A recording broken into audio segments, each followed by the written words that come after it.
on enregistre comme on souhaiterait capter ce qu'il va se dire, dans la mesure où on souhaiterait ensuite diffuser la richesse de nos débats pour que justement les gens puissent l'entendre, l'écouter, parce que précisément le débat est...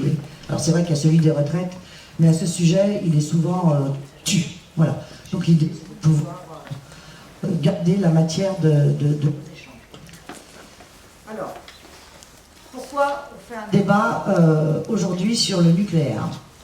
Eh bien parce que lundi, le 13 mars, lundi prochain, ma camarade députée qui va arriver le dira elle-même, il y a un projet de loi du gouvernement, donc un projet de loi, relatif à l'accélération des procédures liées à la construction de nouvelles installations nucléaires, à proximité de sites nucléaires existants et au fonctionnement des installations existantes qui va être débattu. Le titre est long, mais c'est le titre du projet de loi. Voilà. Alors, ce projet de loi, en raccourci, qui facilite les installations nucléaires, a déjà été adopté au mois de janvier par le Sénat, qui n'a pas simplement adopté ce projet de loi, qui a aussi, profitant de ce projet de loi, supprimé l'objectif donc de réduire de 50... Ça ne fonctionne pas, il ne fonctionne pas.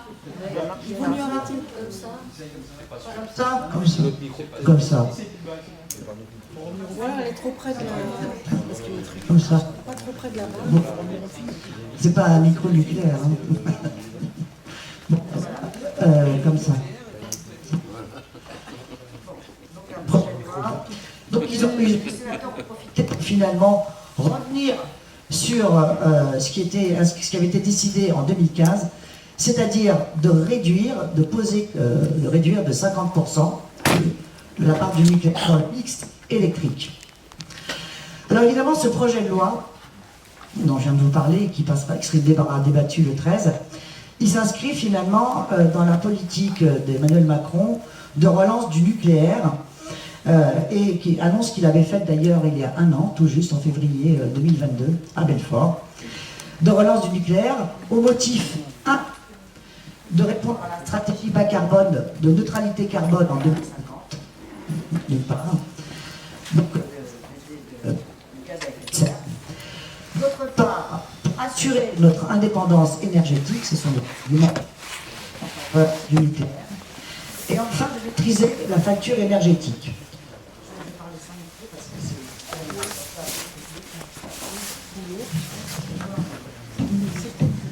Celui-là marche mieux. Bon. Voilà. Alors, dans cette période de retour du bellicisme, on ne peut pas nier non plus qu'en France, le nucléaire civil est lié avec le nucléaire militaire et vice-versa. Et d'ailleurs, M. Macron l'a appliqué aussi il y a 2 ans, d'un discours au Creusot. Voilà. Mais nous allons en rester, en tout cas, aux enjeux climatiques, de souveraineté, et puis de réduction des gaz à effet de serre et de prix bas. Voilà.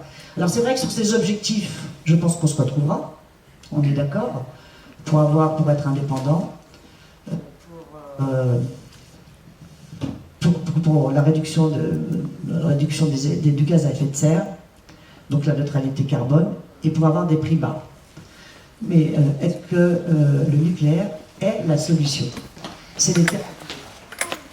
Alors, je voudrais aussi vous signifier qu'il existe. Essayez d'en éteindre un, parce que des fois, c'est quand les deux marchent en même temps, ça marche pas. Oui, c'est ce qu'ils ont dit. Alors là, ça va?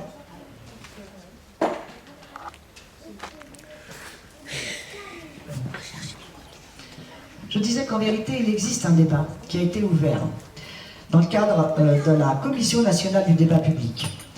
Vous connaissez peut-être, c'est une autorité administrative qui garantit le droit de toute personne vivant en France à l'information et à la participation sur les projets et politiques qui ont un impact sur l'environnement.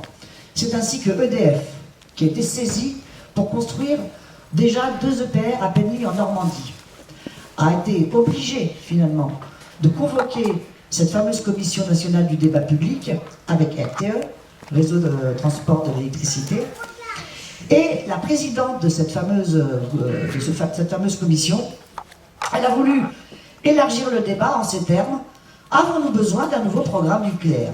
Ce qui est assez rare en France, puisqu'en vérité, il n'y a jamais eu en France de débat sur le nucléaire, alors contrairement à des pays comme l'Allemagne, comme l'Italie. Voilà. Alors à cette occasion, donc, d'octobre 2022 à février 2023, un débat s'est donc ouvert et des institutions comme RTE, donc Réseau de transport d'électricité, l'ADEME, le bras armé du gouvernement pour les politiques environnementales et d'écologie, et Négawatt, ont donc proposé différents scénarios. Et ce qui est intéressant, quand même, c'est pour ça que le débat est particulièrement intéressant, c'est que selon le projet de société que l'on décide, lequel n'est jamais débattu, on peut arriver à zéro nucléaire, 100% renouvelable, ou alors à un mix électrique avec plus ou moins de renouvelables et de nucléaire. Voilà. Donc, sur le site de cette fameuse commission, il est dit que la poursuite du projet des 2 EPR, voire des 6 annoncés par Macron, dépendra des enseignements du dit débat public et de la décision post-débat public d'EDF, celle-ci devant s'inscrire dans le cadre de la loi de programmation sur l'énergie et le climat, dont le vote, lui, est prévu en juin 2023. Mais en réalité, comme toujours, donc en ce moment avec ce gouvernement, ce débat au sein de la Commission nationale du débat public n'est vraiment qu'un ornement. Pourquoi?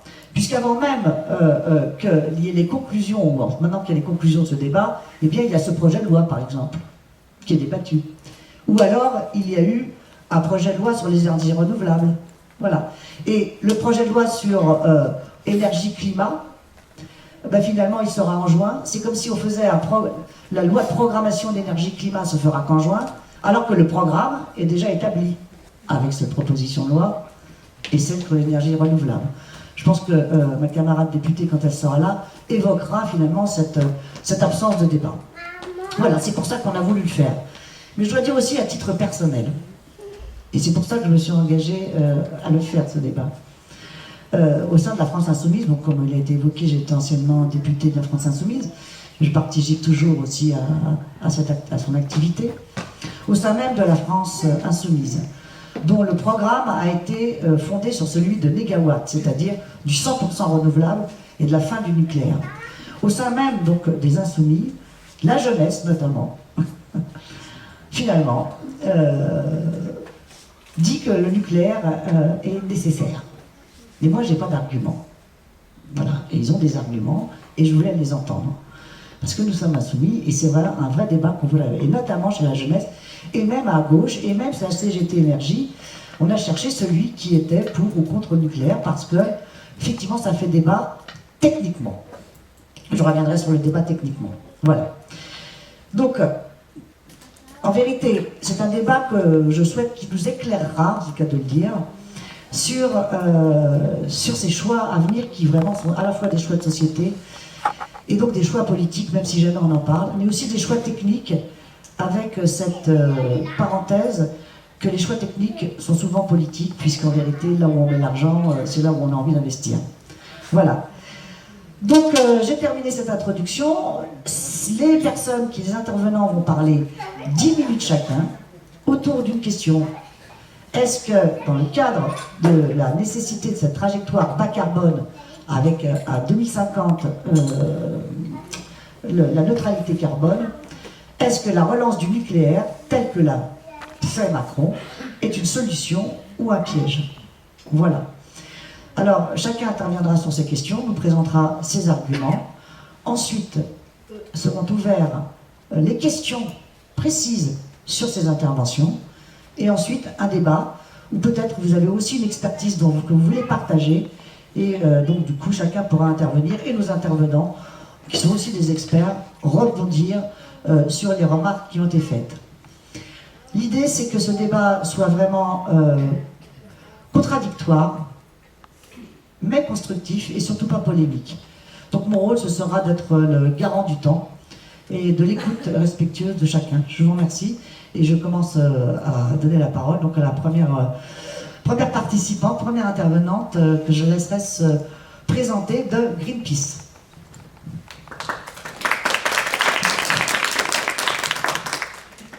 Bonjour à toutes et à tous, merci pour l'invitation. Donc je suis actuellement chargée de campagne sur la transition énergétique et plus spécifiquement sur le nucléaire pour Greenpeace. Et avant de devenir activiste climat dans une autre ville il y a quelques années, j'ai été travailleuse du nucléaire dans l'industrie pharmaceutique. Donc je fabriquais des traceurs radioactifs qui servent à diagnostiquer les cancers. Donc je fais aussi partie de l'équipe internationale de Greenpeace d'expertes en radioprotection. Donc depuis que le gouvernement que Emmanuel Macron a annoncé la relance du nucléaire avant tout débat public, Greenpeace dénonce les bases sur lesquelles le gouvernement appuie la relance du nucléaire, c'est-à-dire que le nucléaire permettrait l'indépendance énergétique de la France, et nous dénonçons le fait que le seul critère de décarbonation érigerait l'énergie nucléaire comme une solution face à la crise climatique. Donc dans le premier cas, et surtout le fait que cette loi d'accélération et cette relance du nucléaire soit basée là-dessus, sans qu'il n'y ait aucune démonstration du gouvernement de l'adaptation du nucléaire aux impacts du dérèglement climatique et au fait qu'il pourrait en temps et en heure permettre effectivement une réduction drastique des émissions de gaz à effet de serre, puisque c'est de ça qu'on a besoin aujourd'hui. Donc concernant l'indépendance énergétique, donc évidemment le nucléaire ne permet en aucun cas l'indépendance énergétique de la France. Regardons déjà rien que l'uranium, donc l'uranium qui est nécessaire pour fabriquer le combustible qui sert au fonctionnement des centrales nucléaires. Dans le cœur du réacteur, c'est cet uranium qui entraîne la réaction de fission et de production de la chaleur qui est ensuite transformée en électricité et en énergie. Et donc cet uranium-là, on n'en extrait pas en France, donc il vient de l'étranger. Donc on est complètement dépendant des pays producteurs d'uranium, entre autres. Et aujourd'hui, donc ce qu'on a observé sur le terrain notamment, c'est qu'en pleine guerre en Ukraine, on continue à recevoir de l'uranium enrichi de Russie et on continue à exporter notre uranium de retraitement, qui est un déchet, qui est la résultante du retraitement du combustible usé. On continue à l'envoyer en Russie. Et donc la France aujourd'hui est dépendante de Rosatom, qui est une entreprise qui a été créée par Vladimir Poutine pour servir ses intérêts géostratégiques et géopolitiques, puisque aujourd'hui Rosatom est tellement bien pensée que cette entreprise n'est toujours pas inscrite sur la liste des sanctions européennes, alors que Vladimir Zelensky, depuis des mois, réclame l'inscription de Rosatom sur la liste des sanctions européennes, puisque c'est aussi Rosatom qui, aujourd'hui, occupe la centrale de Zaporizhia en Ukraine depuis plus d'un an, depuis le 4 mars 2022, lieu où il y a eu énormément d'exactions commises sur le personnel ukrainien et qui, aujourd'hui, a encore été coupé du réseau, et donc où il y a des énormes risques concernant la sûreté nucléaire. Donc aujourd'hui, la France collabore avec Rosatom non seulement au niveau de son commerce d'uranium, mais aussi via notamment Framatome.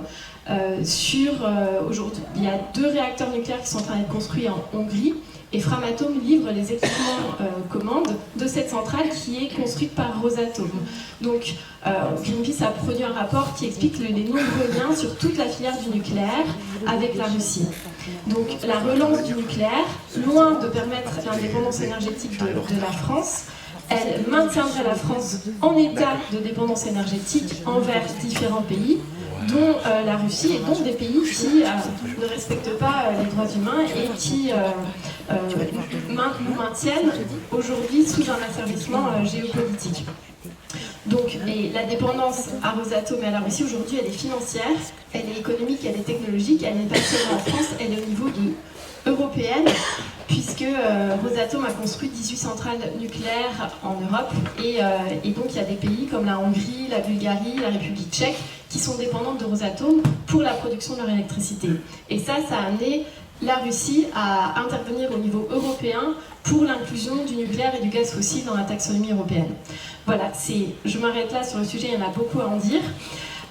Concernant le deuxième point, sur le climat.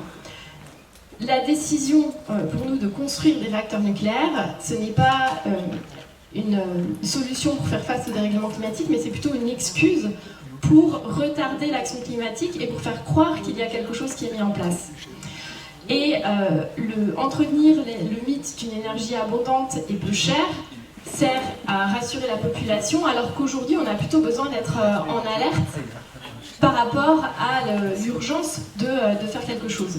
Et donc, le gouvernement a pour objectif la neutralité carbone en 2050, mais si vous lisez le dernier rapport du GIEC, l'objectif des scientifiques, l'alerte qu'on nous lance, c'est que d'ici à 2030, il faut avoir réduit de moitié les émissions de gaz à effet de serre. Donc, et c'est la trajectoire qui compte, c'est pas d'arriver en 2049 et de dire « Ah bah ça y est, on coupe tout !»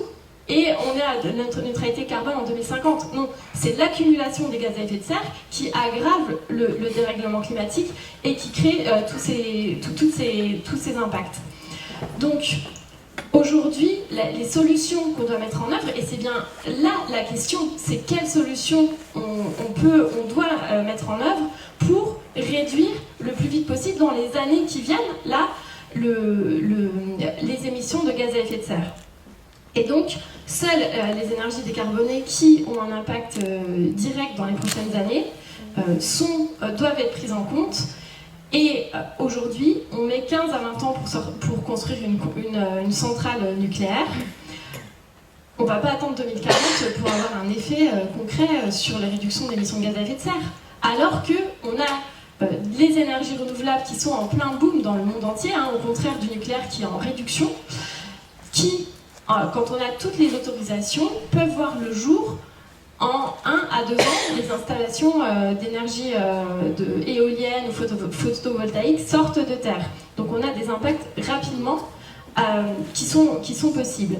Et de plus, par rapport au fait que le nucléaire est trop lent pour faire face à l'urgence de réduire les émissions de gaz à effet de serre et pour faire face à l'urgence climatique, c'est qu'aujourd'hui, les EPR2 qui veulent être construits par le gouvernement, ils n'existent pas sur le papier.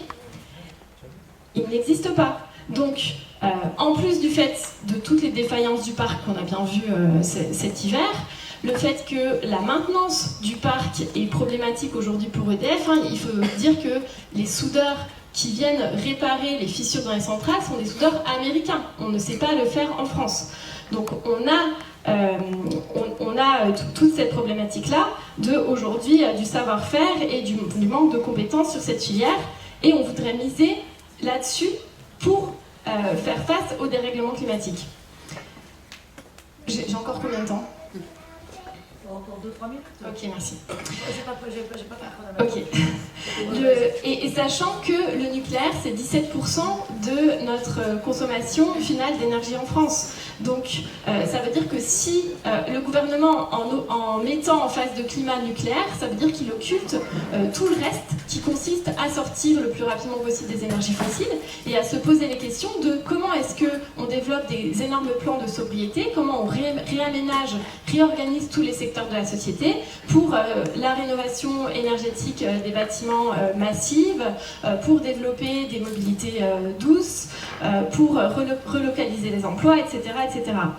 Donc, et le fait de prendre seulement le critère de décarbonation comme le critère qui serait le bon et l'unique pour choisir une énergie, ça veut dire qu'on occulte aussi la crise environnementale, l'effondrement de la biodiversité, la crise sociale, parce qu'on ne résout pas le problème avec le nucléaire. Aujourd'hui, il y a 12 millions de personnes qui vivent en situation de précarité. Donc si le nucléaire permettait que tout le monde ait de l'énergie, ça se saurait aussi. Donc ce sont des choix politiques. Et l'année dernière, le 5 mai 2022, on a atteint le jour du dépassement. Donc ça veut dire qu'on consomme trop. Ça veut dire qu'en fait, on ne peut pas aborder les problèmes en silo. Tout est relié, et donc c'est notre modèle de société, modèle économique, et nos choix de société ici qu'on doit questionner dans l'ensemble, et non pas en prenant un seul critère. Enfin, le nucléaire et accélération, ce sont des oxymores, ce sont des mots qui sont contraires.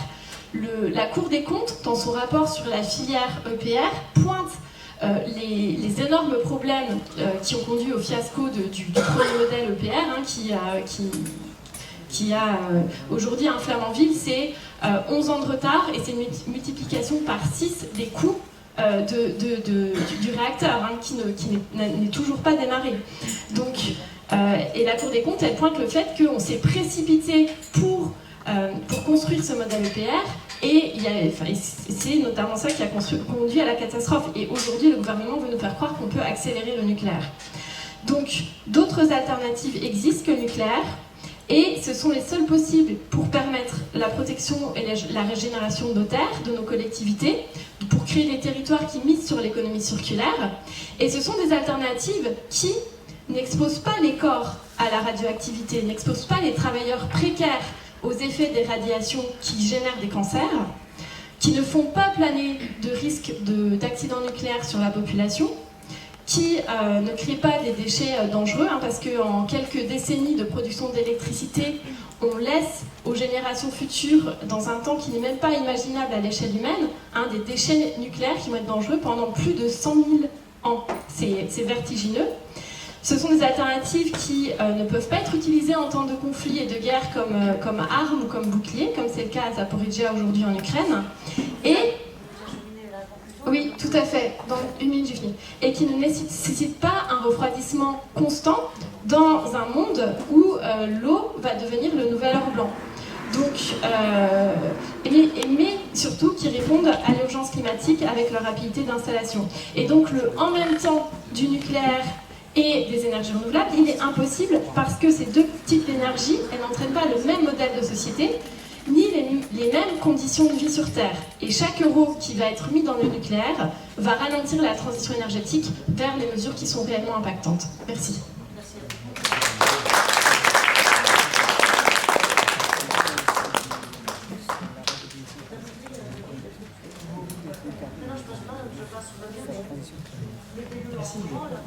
Ah, pas ça.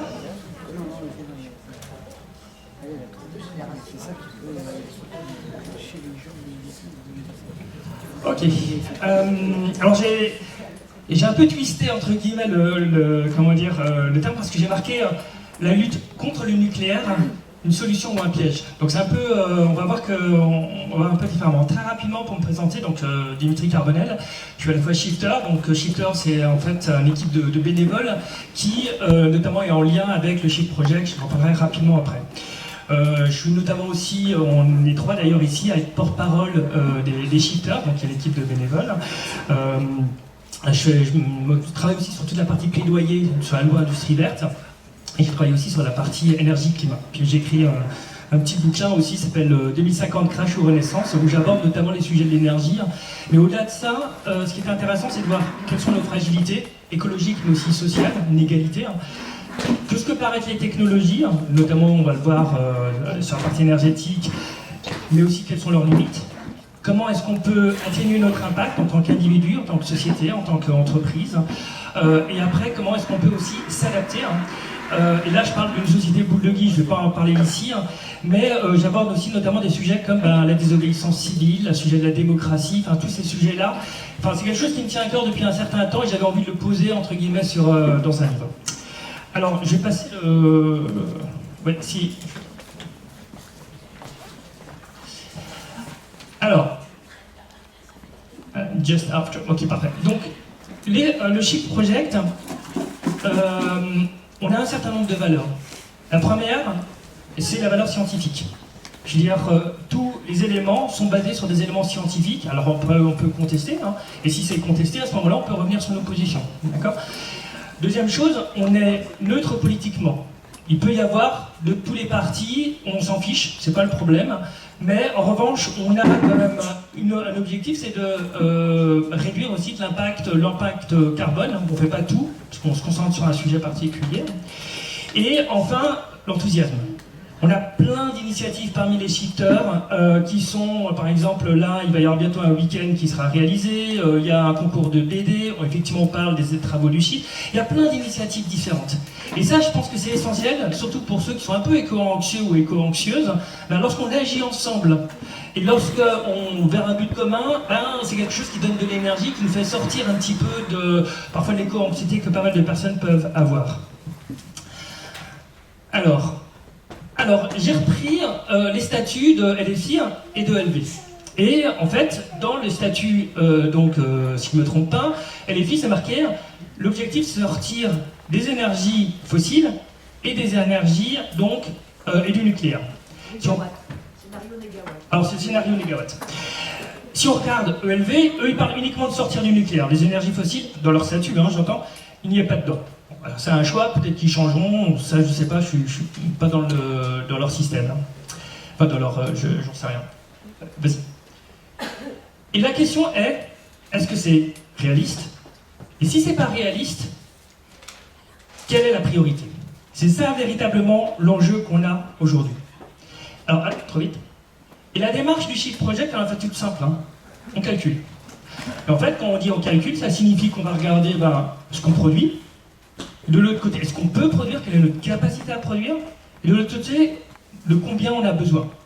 Et en fonction de ce qu'on a besoin et de faire ce qu'on peut produire, on va effectivement à un mode de société, c'est ce que disait Pauline, même si, pour être honnête, le mode de vie, l'énergie, le mode d'énergie est un moyen. Après, la question de ce qu'on fait effectivement de cette énergie, c'est un choix de sociétal de dire est-ce qu'on l'utilise dans tel endroit ou tel endroit. À titre personnel, je parle pour moi, le type d'énergie qu'on utilise n'a pas nécessairement n'oblige pas à avoir un mode de vie. Mais on pourra en reparler par la suite. Et donc d'ailleurs, c'est intéressant parce que dans les statuts du Shift Project, on ne parle pas du tout de nucléaire, on ne parle pas du tout d'énergie fossile, etc. En fait, au départ, l'objectif, c'est de diffuser au maximum un certain nombre d'informations scientifiques, sur base de, on a un défi énergétique, on a un défi climatique, et c'est à ça qu'on doit s'adresser. On essaye de trouver des solutions à long terme. Donc voilà, il n'y a pas de parti pris pour être... nous, comme on a une base scientifique, on ne va pas dire on est pour le nucléaire, contre le nucléaire, pour les énergies renouvelables, contre les énergies renouvelables. C'est pas ça le sujet, c'est on a des éléments scientifiques, et sur cette base-là, on dit oui, on est plutôt pour ça ou contre ça. Après, next. Ok, on aboutit à quoi? En fait, on aboutit à un problème qui est ce qu'on appelle l'effet ciseau. D'un côté, on est en train d'augmenter la demande en termes d'électricité. Pourquoi? Il y aura plus de véhicules électriques, on va électrifier notamment un certain nombre d'industries, donc les transports, passage du fioul par exemple potentiellement vers l'électrique, peut-être l'hydrogène.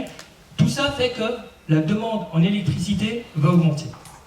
Le problème, c'est que de l'autre côté, notre capacité à produire d'électricité va diminuer. Et pourquoi? Parce que ça, c'est un point qui est essentiel, c'est que les centrales nucléaires, elles ont été construites, en grande majorité, entre 1977 et 1988. Et elles ont, on va dire, environ une durée de vie, après ça peut varier, mais elles étaient à 40 ans, mais là on est en train de passer à 50 ans. Donc si vous faites le calcul, 77 plus 50, ça fait 2027, jusqu'à 2038. Et en fait, on fait face à ce qu'on appelle ici un effet falaise.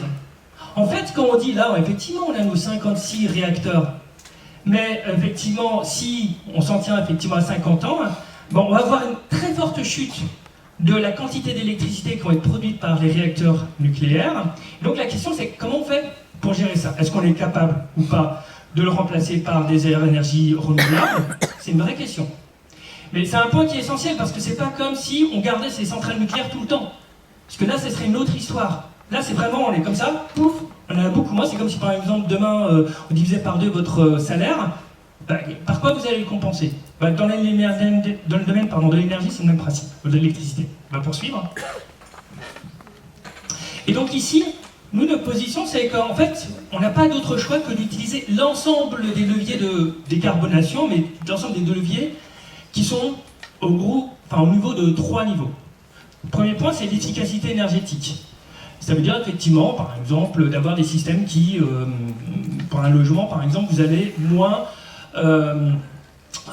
utiliser d'énergie, d'électricité pour la même température, par exemple pour être à 19 degrés.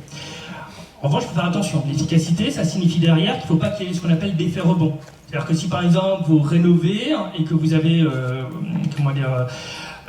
que de l'autre côté vous avez tendance à augmenter le chauffage, évidemment vous perdez tout. Donc il faut faire attention à ce point-là. Deuxième point, c'est la sobriété. Donc sobriété, ça signifie qu'on va diminuer les usages. Il y a là la différence, c'est entre la sobriété et la pauvreté, c'est pas moi qui le dis, mais c'est quelqu'un qui préside le Shift Project qui dit la différence, c'est que la sobriété, c'est quelque chose qu'on choisit. Par exemple, véhicule, on dit non, moi je ne veux plus utiliser mon véhicule thermique, je vais utiliser soit le vélo, soit potentiellement une petite véhicule électrique, etc. C'est un choix. La pauvreté, c'est lorsque c'est de la sobriété subie.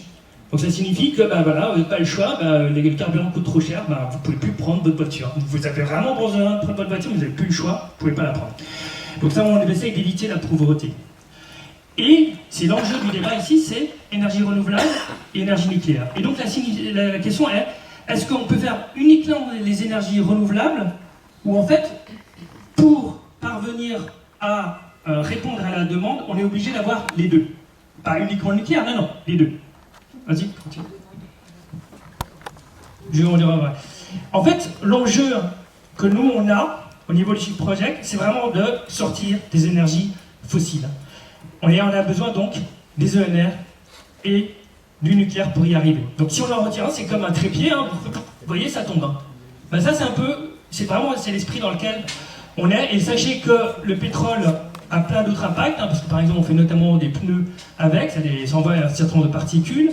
Le plastique vient du pétrole, et en plus de réchauffement climatique. Hein. Donc il y a des effets directs et puis des effets qui sont dans le plus long terme. Voilà, on peut continuer. Et donc, le point, c'est pas de dire que l'énergie nucléaire c'est parfait. Non, non. D'ailleurs, Pauline a très bien dit, il y a plein de points qu'elle a tout à fait raison. C'est vrai qu'il y a une problématique sur la dépendance, potentiellement, effectivement, sur Rosatom. Il y en a aussi au Kazakhstan. Même si, à mon avis, il y a...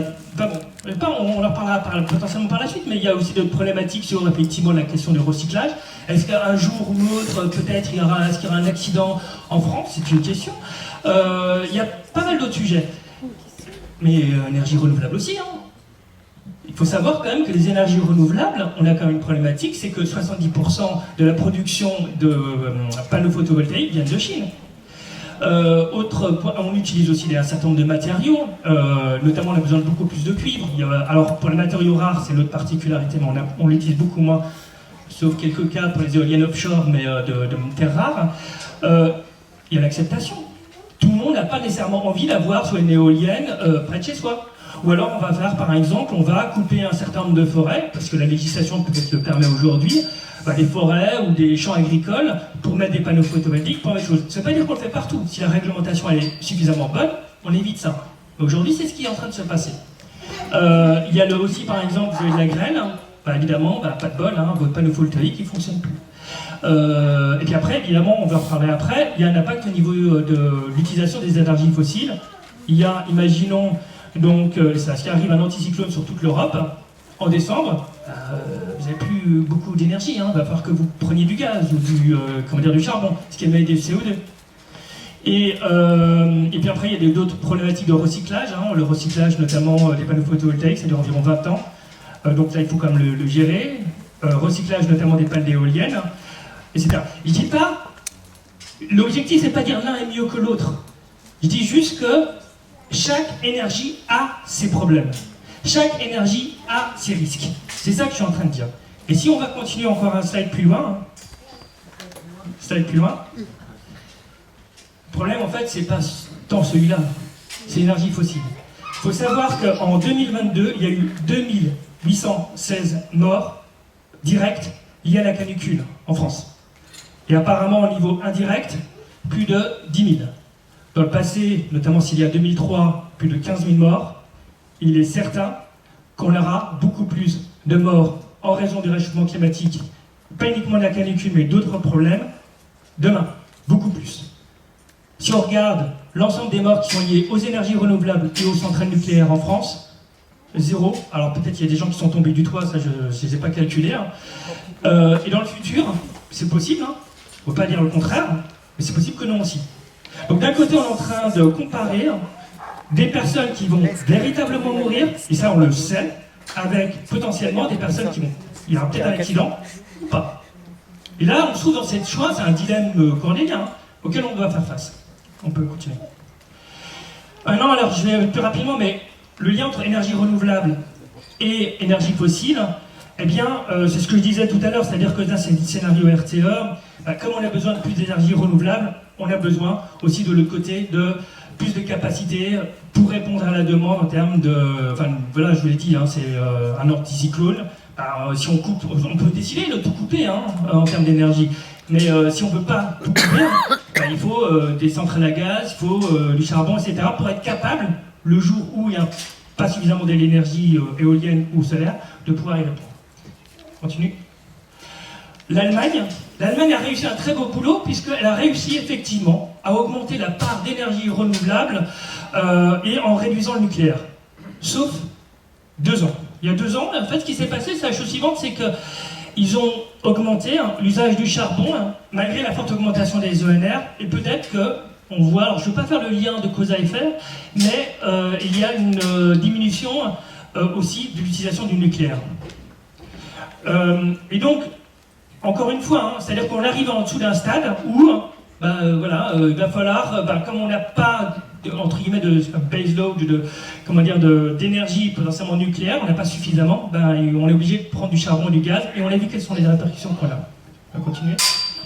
Si maintenant on regarde l'énergie nucléaire et l'énergie renouvelable, j'ai dit un effet falaise. Ça signifie que si on dit ok, on arrête de, on ne prolonge pas les énergies, le nucléaire, eh bien, on a dans le scénario, alors si par exemple on construit 8 centrales nucléaires, on a moins 84% des capacités en termes de nucléaire. Donc déjà, de toutes les manières, une minute, ok, c'est bien, j'ai été terminé.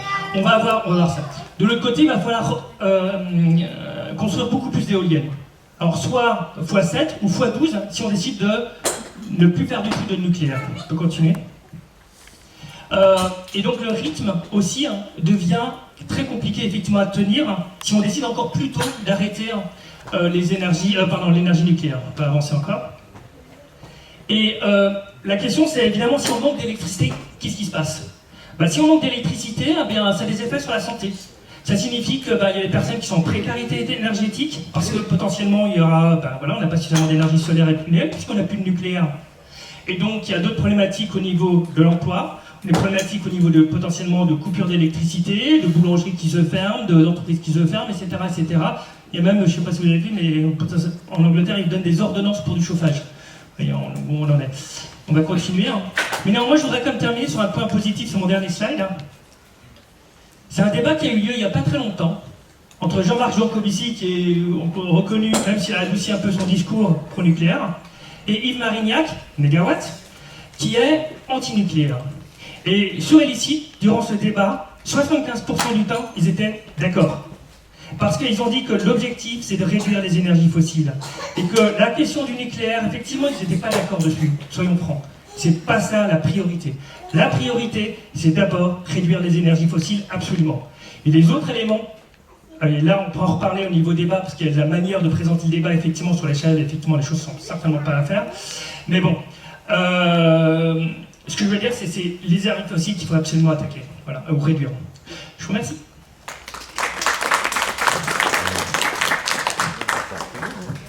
Merci, oui, effectivement. Relance du nucléaire, solution piège dans le cadre de la trajectoire par carbone, de neutralité carbone. Il fallait le rajouter, quoi. On est d'accord qu'il faut, de toute façon, retirer les énergies fossiles, puisque c'est une commande de l'État, et c'est dans ce cadre-là que le débat. Voilà. Voilà, dans le cadre de la stratégie PAC. Oui, non, mais ça, on a compris, non, mais je voulais dire mon introduction, je veux dire, ça c'est dans le cadre de la stratégie bas carbone, donc on enlève les fossiles, voilà. Merci beaucoup.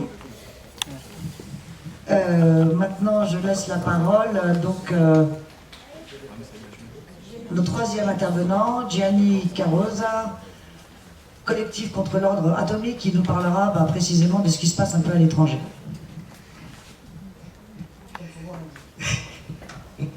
Bonjour. Moi, je ne suis pas un expert et je fais partie d'un collectif qui revendique justement le droit de la population, qui n'est pas composée d'experts, d'avoir son mot à dire sur les choses qui la concernent directement et qui l'expose justement à des accidents et aux conséquences des choix qui sont faits sur sa tête. Je ne suis pas un ingénieur, mais j'ai une formation d'historien. Ce qui m'a amené à essayer de regarder de plus près, mais ça éventuellement on pourra aussi en parler durant le débat, des promesses du lobby nucléaire et de sa réalité. Et je constate que le choix du nucléaire est d'abord, comme a dit Sabine, une affaire politique, économique et sociale, et seulement comme conséquence une question d'ordre technique, malgré les efforts du lobby nucléaire pour nous faire croire le contraire. Je n'ai pas la prétention de vous convaincre, mais je me bornerai à vous donner quelques éléments de réflexion. En France, tout a été fait pour nous empêcher de penser la possibilité d'arrêter. On a imposé le nucléaire sans jamais demander son avis à la population, et on a même utilisé la corruption des élus locaux, surtout à large échelle, pour lui donner une apparence de légitimité. Et surtout, on continue à nous bombarder avec une propagande lénifiante, comme on peut le constater en allumant une radio, en regardant une télé, c'est constant, quotidien. Et moi, je vais m'attaquer à une chose toute simple. Montrer que cette histoire d'absence d'alternative au nucléaire, c'est-à-dire le nucléaire ou la bougie, c'était Macron lui-même, est un discours faux. Et je vais essayer de vous parler du mythe selon lequel nous serions un pays vertueux qui essaye de réduire sa production de CO2 en utilisant l'uranium pour produire de l'électricité et qui serait entouré de pays pollueurs à qui nous devrions imposer cette énergie verte qui serait l'énergie atomique. Malheureusement, quand les centrales ne marchent pas, ce sont les pays pollueurs qui nous fournissent l'électricité et qui seraient au point que l'année dernière, la France est devenue importateur net d'électricité. Là, vous avez la situation des derniers mois de 2021. Je n'insiste pas sur 2022 parce que je n'ai pas envie de tirer sur les ambulances, mais ça donne une idée de ce qui a déjà commencé à se passer avant la guerre en Ukraine, qui justifie plein de discours, et déjà quand on a commencé à faire le grand rafistolage des centrales. On voit bien qu'en Europe, la majorité des réacteurs atomiques sont concentrés dans un seul pays. Et ce qui en fait le pays le plus nucléarisé au monde et aussi le plus exposé à un accident majeur. Mais est-ce que c'est pour autant le pays le plus vertueux? Là, on peut passer les autres images. D'habitude, quand on nous chante les louanges du nucléaire français, on prend comme terme de comparaison la fraise Allemagne, qui pollue le monde avec son charbon. Mais pour ma part, je vous propose de comparer avec l'Italie, qui a une population équivalente à celle de la France, qui a renoncé au nucléaire il y a plus de 30 ans et qui utilise largement le gaz. Alors là, vous avez la France et l'Italie qui ont un niveau de production de gaz à effet de serre qui est sensiblement proche. On peut passer même à la suivante. Alors, elle n'est pas retournée à la bougie, elle a conservé une structure industrielle importante, ce qui en fait aujourd'hui le deuxième pays industriel en Europe. Mais là, un niveau d'émission de CO2 tout à fait proche de celui de la France. Les deux pays se trouvent à peu près au même niveau d'émission, comme on peut constater de ces images qui peut baisser un tout petit peu. Ah voilà, France et Italie, 10% de ce qui sort comme gaz à effet de serre en Europe. Encore la suivante, s'il te plaît.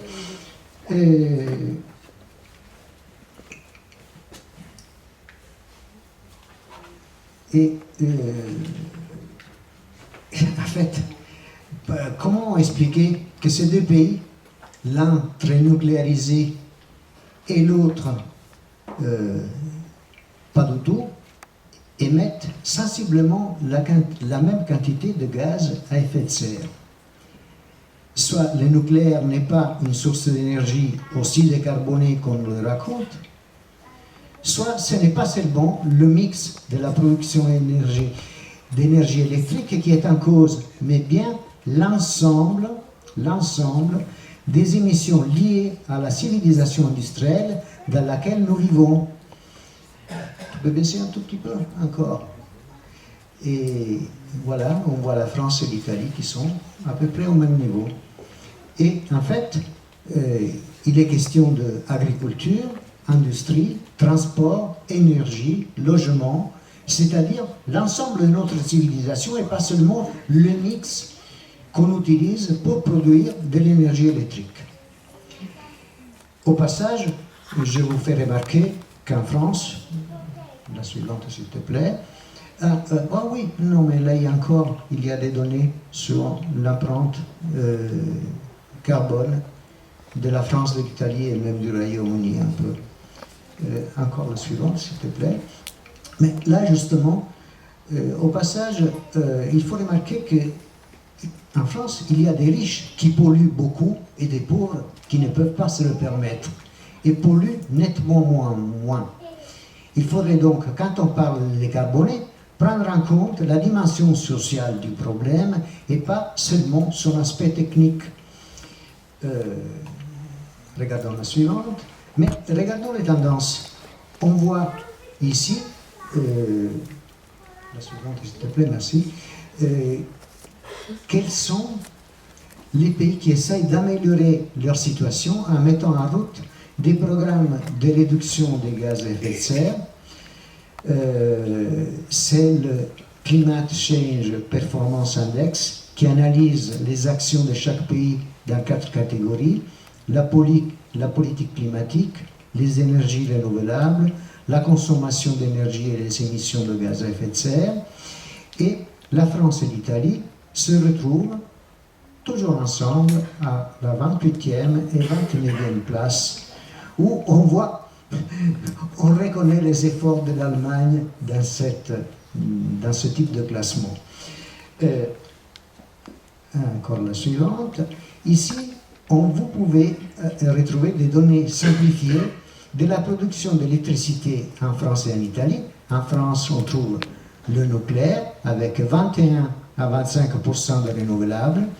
Et en Italie, on a beaucoup de gaz et 41 à 45% de renouvelables. Bon, mais ce qui est intéressant est la forte progression en Italie. Si tu peux avancer un tout petit peu, le nombre d'installations d'énergie renouvelable, et notamment du solaire, permise par le fait qu'on a cessé d'investir dans le nucléaire. On trouve 600 000 installations en 2013, 850 000 en 2016 et plus d'1 million en 2021. Toujours sur les tendances, et là, bon, c'est super. Toujours sur les tendances, et ce sont 2 captures d'écran d'une vidéo à charge contre l'Allemagne, mise en ligne par Le Monde, qui n'est pas, à ma connaissance, particulièrement antinucléaire. Et au passage, on voit que les efforts faits par l'Italie pour réduire les émissions de gaz à effet de serre sans nucléaire durant ces 15 dernières années sont nettement plus importants que ceux de la France, pays nucléarisé et forcément vertueux. Donc là, c'est le moins 19% de l'Allemagne, moins 25% de la France, et à la suivante, on trouve l'Italie à moins 31%. Donc, cette histoire d'indispensabilité du nucléaire est, à mon avis, une vaste fumisterie. Je ne propose pas évidemment de prendre l'Italie comme modèle, car ils ont fait beaucoup d'erreurs, ils ne sont pas aussi bons que nous pour faire des plans, et pris des tas de décisions contradictoires, à commencer par exemple de ce que le gouvernement dominé par l'extrême droite d'aujourd'hui essaye de faire en essayant de ramener l'Italie 30 ans en arrière et dans ce qui s'est fait en Europe en faveur du nucléaire. Mais la question de la production d'énergie électrique, je pense qu'il faut la voir comme un problème à résoudre et pas comme un article de foi où le premier commandement serait la poursuite du nucléaire. D'ailleurs, je disais, la décarbonation est une question qui concerne l'ensemble des activités productives et pas seulement la production électrique. Bon, pour conclure, je pense que nous avons encore la possibilité d'arrêter de produire de l'énergie électrique avec l'atome avant que survienne une catastrophe dont le coût sera plus élevé que le coût d'ensemble du programme nucléaire, d'après ce qui a été dit par l'ASN elle-même. Si je propose de suivre l'exemple de l'Italie, c'est dans le fait qu'elle a appris à se passer de cette énergie et il nous enseigne que tant que le nucléaire sera là, il absorbera la plupart des financements, ne laissant que la portion congrue au développement des énergies renouvelables. Je voulais juste dire un seul mot, si vous me permettez.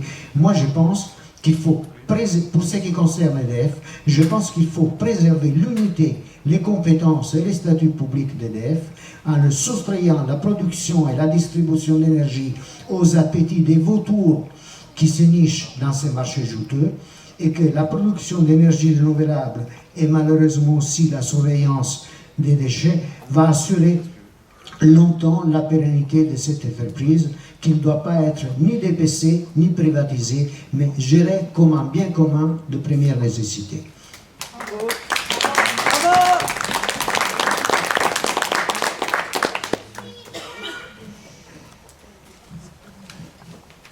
Merci, je vous laisse vous présenter.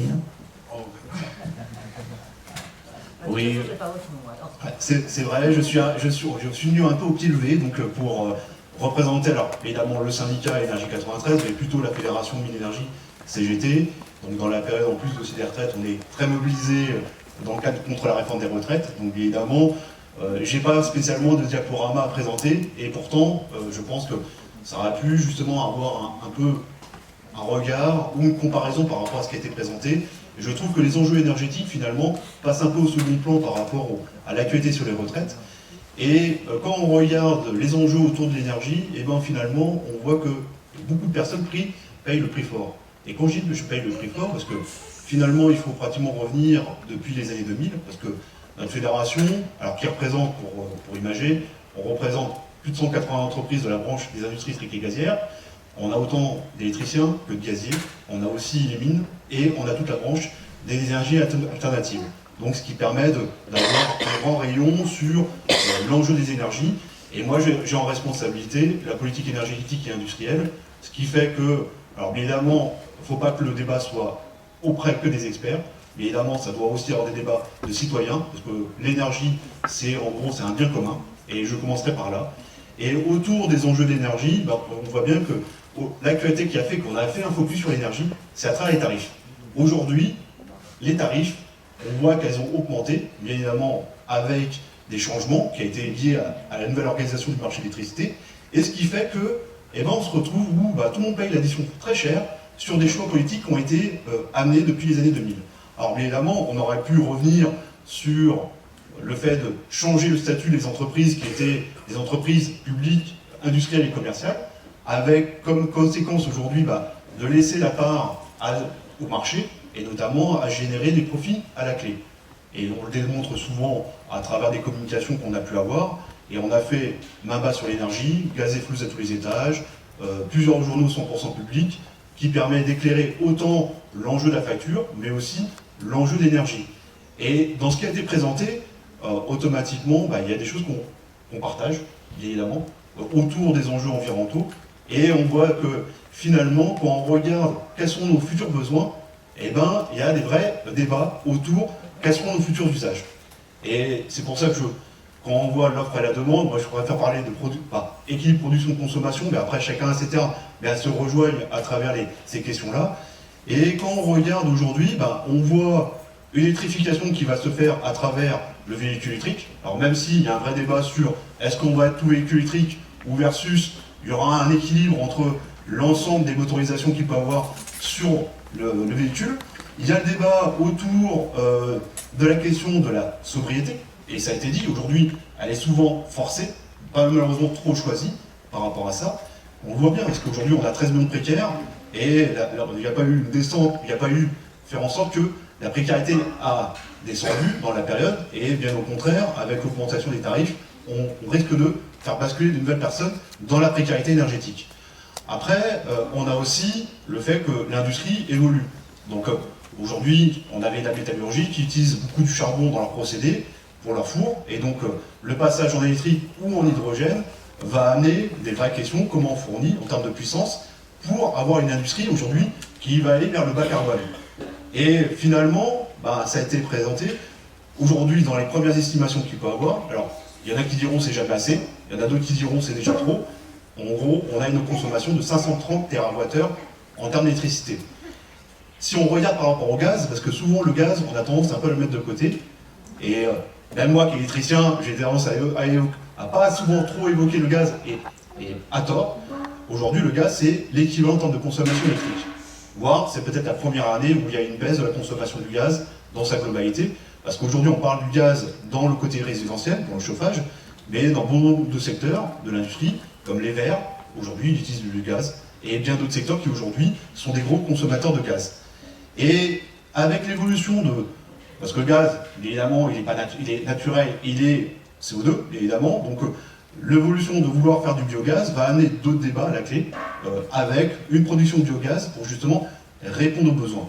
Et la fabrication d'hydrogène, évidemment, qui revient un peu régulièrement, amène aussi d'autres débats sur est-ce qu'on est en capacité de pouvoir produire l'hydrogène avec nos futurs besoins autour du transport et de l'industrie. Est-ce qu'on sera capable de produire l'hydrogène d'une manière où on pourra la stocker, on pourra la transporter pour justement répondre aux différents utilisateurs. Et ça renvoie à chaque fois la question de la maîtrise publique. Et aujourd'hui, je trouve que dans tous les débats, le sujet de la maîtrise publique doit être en prime abord.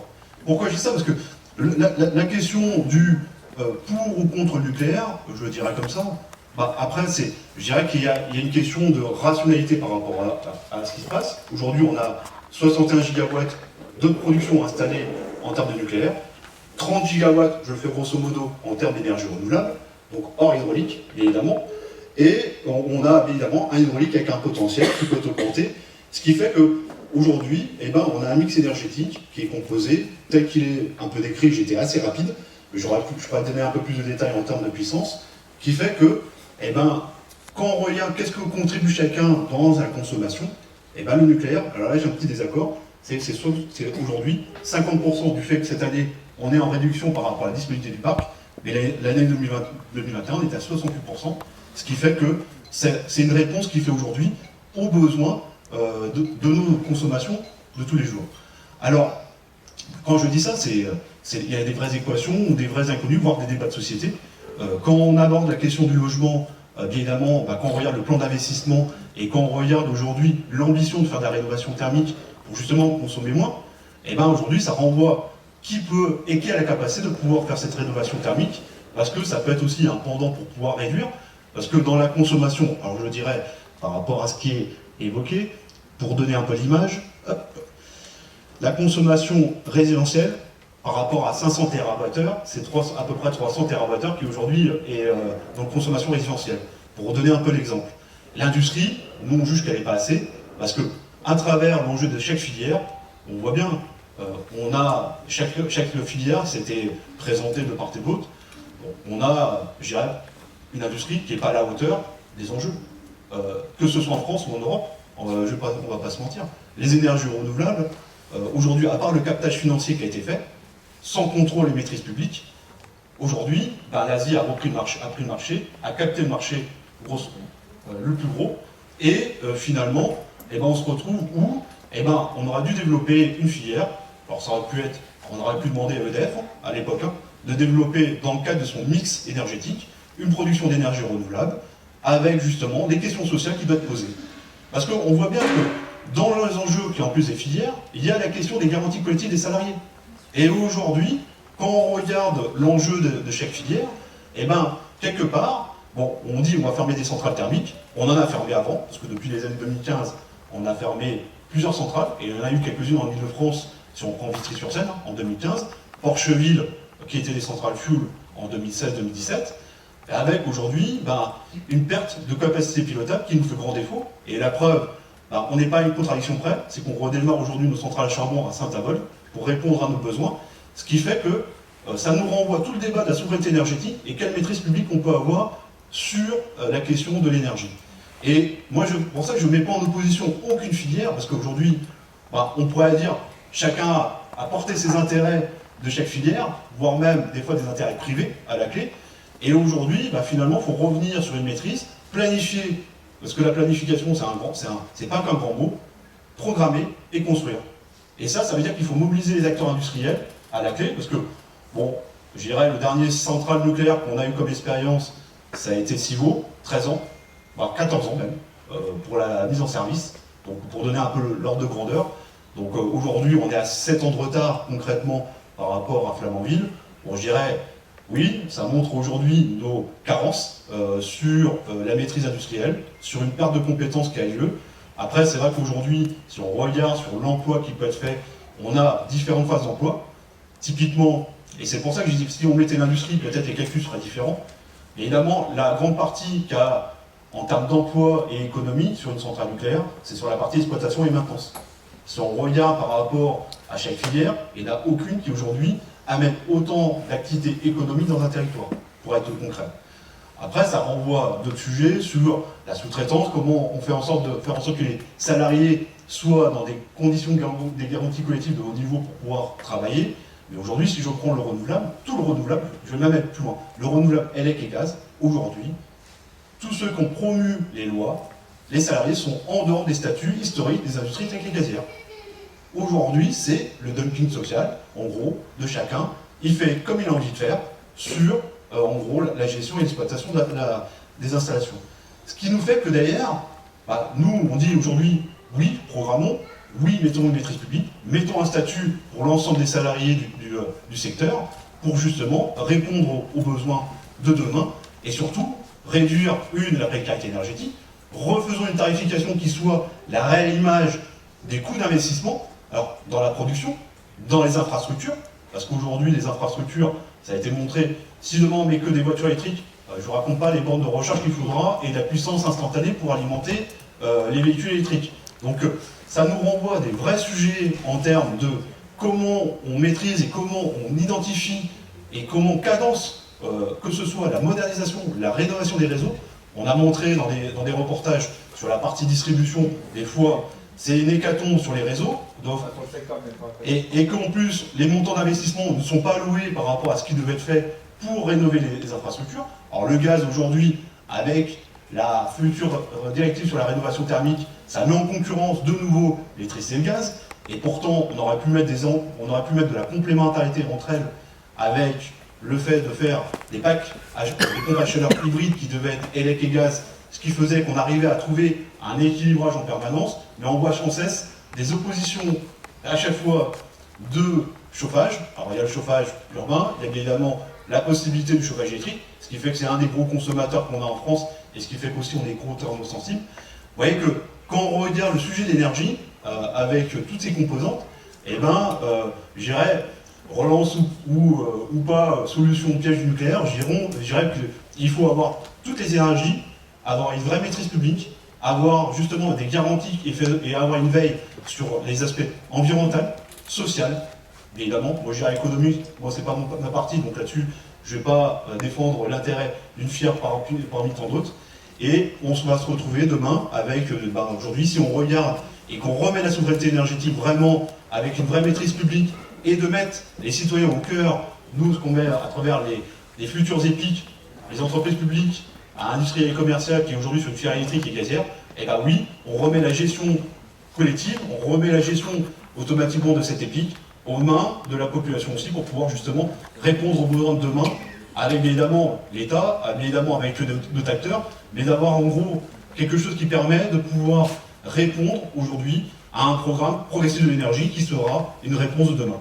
Donc, je dirais, le débat il est solution piège, c'est pour ça que j'étais un peu plus loin par rapport à ça, parce que je dirais que, évidemment, nous, la CGT, on s'est exprimé sur la filière par rapport à l'accélération, comme sur le renouvelable, et on voit bien que, à chaque fois, nous, on dit oui, mais avec des mais.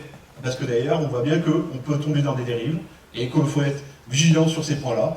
Et aujourd'hui, on est face à des enjeux forts, et on voit qu'aujourd'hui, quelles que soient nos filières industrielles, alors je disais l'hydraulique, le solaire, l'éolien, le nucléaire, on a tous les qualités et les défauts, et aujourd'hui, moi je vois que nos filières industrielles ne sont pas structurées pour répondre aux besoins de demain, quelles que soient les filières. Voilà. Merci.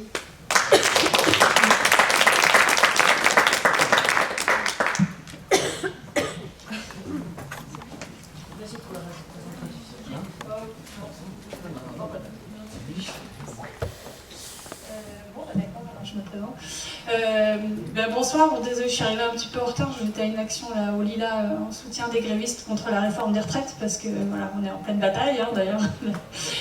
Voilà, puisque j'ai la CGT Énergie, je dis un petit mot aussi pour dire qu'il y a des secteurs aujourd'hui qui sont absolument essentiels dans la grève, et bravo à eux pour leur action, quoi. Notamment ce que vous avez fait hier, franchement bravo quoi, sur Stade de France et tout ça. Voilà.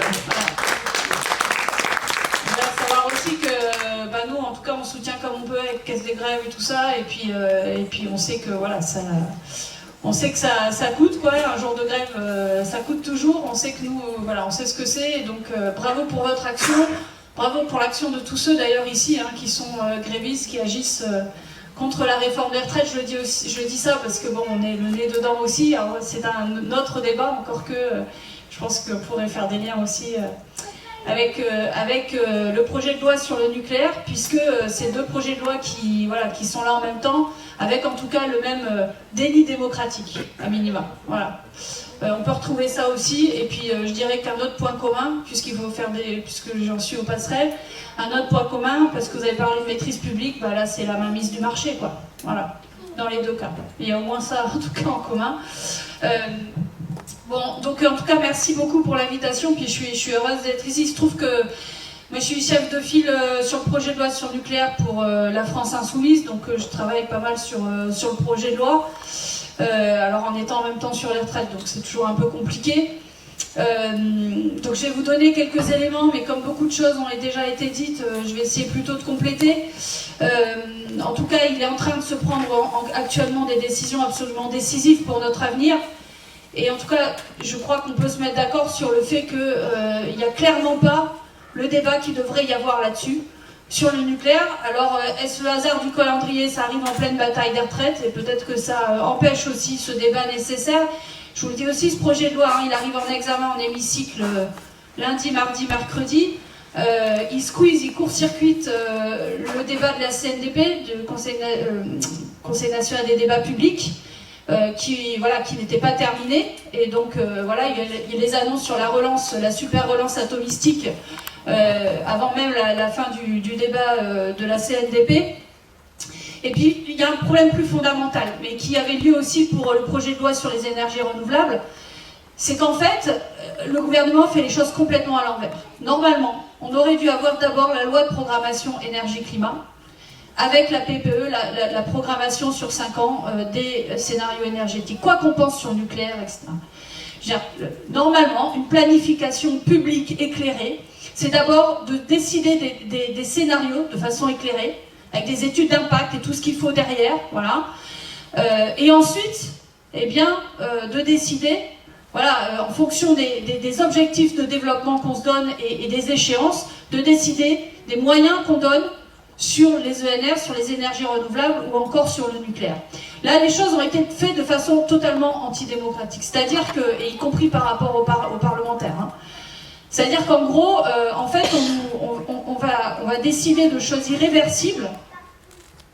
Ouais, et donc sur le nucléaire comme sur les ENR, parce que par ailleurs je vais revenir sur les ENR, tout ça a un lien, enfin sur les énergies renouvelables. Donc on prend des décisions avant même donc qui de toute façon vont jouer sur les scénarios qu'on va choisir après. Si on nous fait décider avant même qu'on ait réfléchi à un scénario global. C'est-à-dire qu'il n'y a pas de logique systémique. Je ne sais pas si je me fais comprendre. Il n'y a pas de logique d'ensemble. Voilà.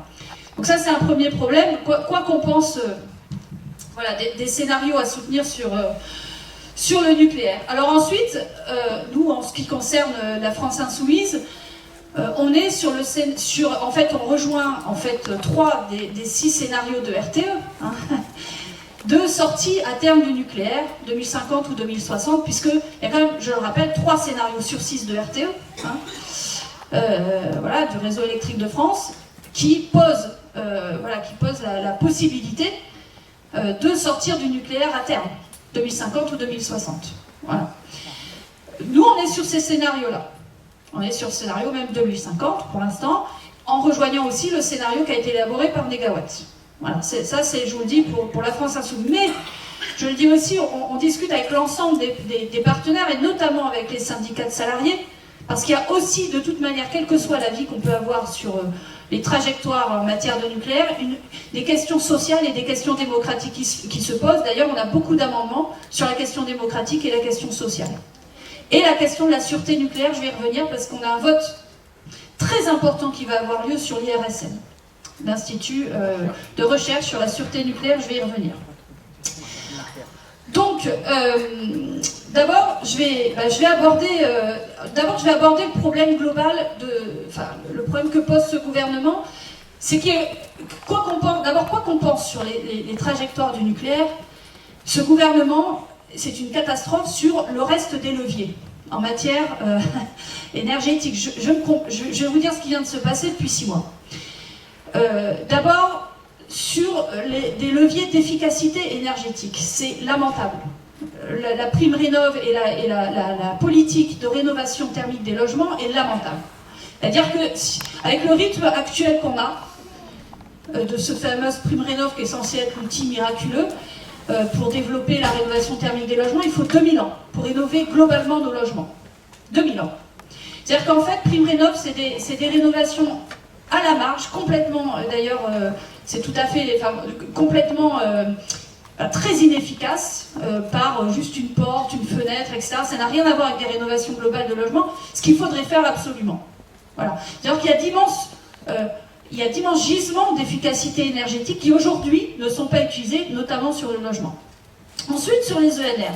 Là, je pourrais vous en parler longuement. Il se trouve que j'étais aussi chef de file sur le projet de loi sur les énergies renouvelables.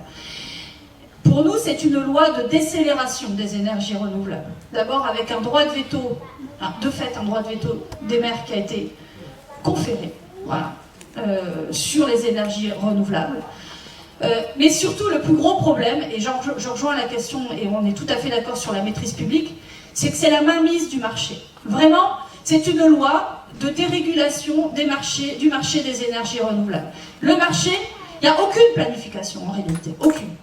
Il n'y a pas de planification territoriale, ça ne nous dit pas où est-ce qu'on peut développer, parce que les éoliennes, c'est pas toujours mauvais, mais il faut choisir les territoires. Il ne faut pas dire juste, eh ben, les entreprises, elles le feront là où elles veulent bien, dans les communes qu'ils veulent bien. Et en général, c'est les communes qui ont besoin de fric, et donc les communes les plus défavorisées.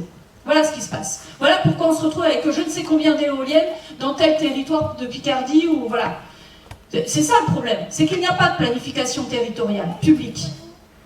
Et ça, eh ben, dans le projet de loi de ENR, rien n'a été fait de ce côté-là. Je pourrais vous démonter, je pourrais vous démonter tout le discours du gouvernement là-dessus, bref. C'est ce qui fait d'ailleurs que nous, la FI, on a voté contre la loi. Voilà, je vous le dis. Et pourtant, on est des fervents défenseurs des énergies renouvelables. Et pour nous, c'est une loi qui allait à l'envers de ce qu'il aurait fallu faire. Oh la cata. Bon, bref. Donc j'arrive sur. Je suis arrivée vite. Je suis arrivée du coup. Je ne vais pas développer sur pourquoi il faut sortir du nucléaire, etc. D'autres le feront avec moi. Je vais arriver à la question de l'IRSN parce que pour moi elle est centrale et elle va se jouer à quelques voix sans doute la semaine prochaine. Donc pour vous dire qu'il y a aujourd'hui un organisme qui fait la recherche et l'expertise sur le nucléaire et un autre, l'ASN, l'autorité de sûreté du nucléaire, qui prend les décisions et qui fait la prescription des recherches. qui dit sur quoi il faut chercher. Si vous voulez, ce modèle, d'abord est historique en France, est extrêmement important parce qu'il permet de dissocier la recherche d'expertise et la décision d'autre part. C'est ce qui est fait dans tout un tas d'autres domaines. Moi, par exemple, je viens de la recherche publique de l'INRA, qui est différent de l'ANSES. Enfin, je fais pas des dessins, mais c'est extrêmement important d'avoir cette différence. Or là, sans même avoir discuté avec les salariés, la plupart l'ont appris par la voie de presse, eh bien on annonce une fusion entre la SN et l'IRSN. Et je vais juste dire un petit mot sur ce sujet, parce que j'étais chercheuse dans la recherche publique. Je suis désolée, mais Shift Project, pour moi, n'est pas neutre politiquement. Vous avez des financements particuliers, Vinci, etc. La vraie recherche indépendante, c'est la recherche publique. Pourquoi je dis ça? Parce que l'IRSN, c'est une recherche publique extrêmement importante. Par ailleurs, des think tanks, moi j'étais des think tanks, il n'y a pas de problème. Mais c'est des financements particuliers, ça n'est pas la recherche publique. Voilà. Et on a besoin d'une recherche publique indépendante. Et c'est l'IRSN qui le permettait notamment sur la sûreté nucléaire. Comme d'ailleurs la recherche publique manque énormément de moyens. Ce qui fait qu'il y a des think tanks, etc., qui peuvent donner leur point de vue très bien. Mais on a besoin de la recherche publique. Et l'aspect scientifique, c'est quoi? C'est des pairs qui font des articles dans des revues qui sont validées par les pairs, etc. Enfin, c'est ça la science. La science neutre dans la recherche publique est en train d'être démontrée. Et là, l'IRSN, c'est extrêmement grave. Donc là, on est en travail avec l'intersyndical, ça va jouer sans doute à quelques voix. Pour l'instant, on a toute la NUPES, le LIOT, on a une partie, le Modem Horizon de la minorité présidentielle avec nous. On a les Républicains qui, avec Renaissance, les marcheurs pour l'instant, qui votent pour la fusion. Et le Rassemblement National avec un grand courage qui s'abstient. Donc ça va jouer à quelques voix près, mais c'est une vraie bataille. Parce que quoi qu'il arrive, quel que soit le scénario qu'on choisit, on peut au moins se mettre d'accord sur le fait qu'il nous faut un organisme public de sûreté nucléaire qui soit clairement construit, indépendant, etc. Et je finirai là-dessus. Pardon, je sais plus ce que ça m'est sorti de la tête. Oui, en fait, pourquoi ils veulent démanteler l'IRSN? C'est parce que pour cette super relance atomistique avec 23 nouveaux EPR, eh ben, il faut lever les contraintes et les procédures, etc. Et donc c'est pour ça que la plupart des articles de ce projet de loi, c'est pourquoi? C'est pour affaiblir le droit de l'urbanisme, le droit de l'environnement, en mettant des exceptions, en démantelant de fait l'IRSN. Et ça, c'est pas acceptable. Quoi qu'on veuille, quoi qu'on pense des scénarios, quoi qu'on pense. Pour moi, ça n'est pas acceptable que, il y ait moins de précautions qui soient mises sur cette relance du nucléaire. Voilà. Donc j'espère qu'au moins on arrivera à marquer des points là-dessus dans le débat, on verra bien. Voilà. Et puis ensuite vous dire aussi que, je vous l'ai dit, et je finirai juste là-dessus un tout petit peu, c'est qu'on a une bataille aussi sur les aspects sociaux. Mais alors je vous le dis, par exemple, l'amendement qu'on a, c'est que la moitié par exemple des travailleurs dans le nucléaire sont des sous-traitants. On a eu des amendements pour avoir des normes sociales plus importantes. D'ailleurs, il faut qu'on s'appelle, nous, avant lundi. Sur les travailleurs détachés, parce qu'il y a énormément aussi de travailleurs détachés. Bon, voilà, donc on se bat là-dessus aussi. On se bat sur la maîtrise publique, parce que les fameux SMR, là, pour l'instant, on n'a aucune garantie que ce soit sous maîtrise publique du tout. Voilà. Donc voilà. Small Modular Reactors. Donc c'est des petits réacteurs, toi tu sais, mais des petits réacteurs modulaires sur bon, toi tu l'expliquerais mieux que moi en matière de technologie nucléaire. Mais enfin ça reste du nucléaire, mais surtout voilà, le problème il est au-delà du problème que pour l'instant c'est à l'état d'étude, mais le problème il est aussi que pour l'instant on n'a aucune garantie que ce soit EDF qui en ait la maîtrise publique. Tu me diras le compte. Mais de toute façon ils ont refusé notre amendement. Moi j'ai proposé un amendement pour une maîtrise publique, maîtrise d'ouvrage et maîtrise publique des SMR et de l'ensemble du dispositif de la filière nucléaire. Évidemment ça a été repoussé très très largement. Voilà. Donc je le dis aussi, voilà, je m'arrête là. Merci.